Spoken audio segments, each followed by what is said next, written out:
Tell me about Joe. Well, the first time I met Joe, as I said, I told you this earlier, but I'll reiterate and everything. It gets better each time. But the first time I met Joe, I was brand new alderman. Never met him before. I walked in City Hall, first meeting.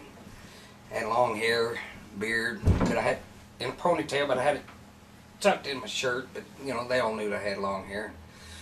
And I'd found out just about an hour before that Joe had contacted the city attorney and said, "Is this guy for real? You know, is it legal?" You know, actually, Joe, if it was up to him at the time, would have probably said, "Nah, get out of here." You know. So anyway, so I go in there. I didn't want to be an alderman. I was elected a write-in candidate, and I didn't want it. Still didn't want it. So the first meeting, I'm sitting in there, and Joe's at the far end of the table, and I'm at the other end. There was an alderman that was coming up. Nobody was running, so they wanted to reappoint him, and so it came up to vote to me. And being new, I didn't know anything, and I said, "Well, I don't know this guy," and so I, you know, abstained. And Bill Russell, one of the old aldermen, jumps up and he goes, "I agree with Mr. Simpson." He says, "I think we ought to, you know, take a month and check this guy out." And I forgot the alderman's name, but he jumps up, mad as can be, and he says, "I've been on this board for 6 years." And then he goes, "I quit." And so I'm sitting there, my first meeting, I'm sitting there, oh gosh, you know, what's happening here? What's happening here? And Joe, you know, I'm scared to death, and Joe's kind of looking at me and goes, you know, because I'm feeling that, you know, because I didn't vote, I started all this stuff up, so I got suckered into it. So anyway, Joe's looking at me, and I'm looking at Joe, and I get out of the meeting and everything. So the next day, I'm going, I better do something. So I called Joe up, very receptive, and he says, "Come on, I'll pick you up and we'll drive around." So I drive around with him, and we, you know, we sort of hit it off and everything. And then Joe had this remarkable way of I call it suckering me in, because, you know, he says, you know, "You like this?" And I said, "No." And he says, "Oh, that's because you don't know enough." He says, "You need to get on the other boards, you know, and do this and that." And I go, "Nah, Joe, I don't want to." And he says, "Do me a favor." And he says, "Would you go on planning and zoning?" And I said, "Well, sure." I got in there, and I immediately got in trouble. You know, just my opinion on stuff. So then he says, "Well, we need an emergency management director." And he says, "Would you do that?" And I said, "No." And he says, "Oh, sure you will." So the next thing you know, I'm the city's first, you know, emergency management director. And then he puts me on the auto board and every other board around. And he says, "This is good for you.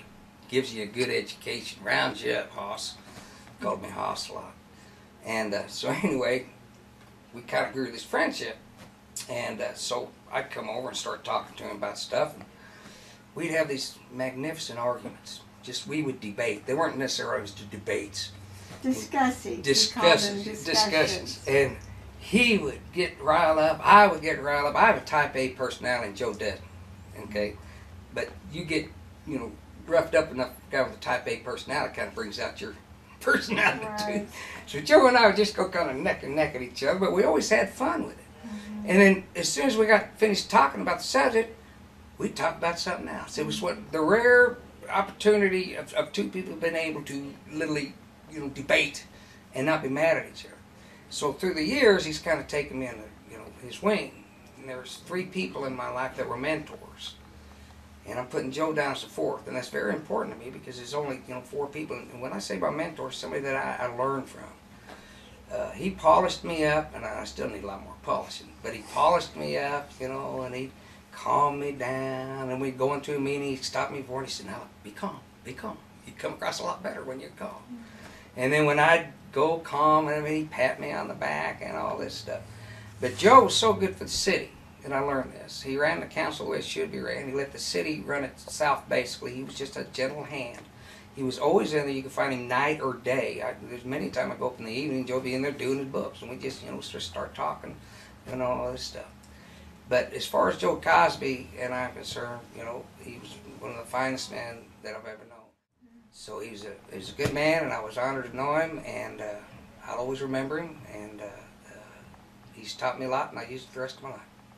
And he loved you. And I loved him too. And he respected you. And he enjoyed you so much. We'd go out and sneak cigarettes out of the garage. "Don't tell Barb.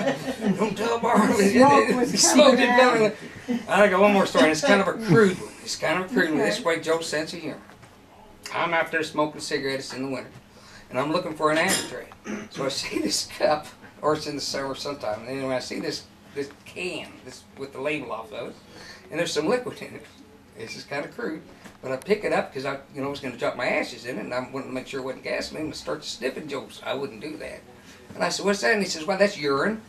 And I said, "Urine?" He says, "Yeah." He says, "I pissed in these cans." Oh, I didn't know that. And I set it down and said, "Joe, what for?" And he says, "Something about some insect or critter." He says, "That's how you do it." Oh, yeah. And you let it set for like 3 or 4 days, For the mold. For the mold. Okay, I there you like go. There you go.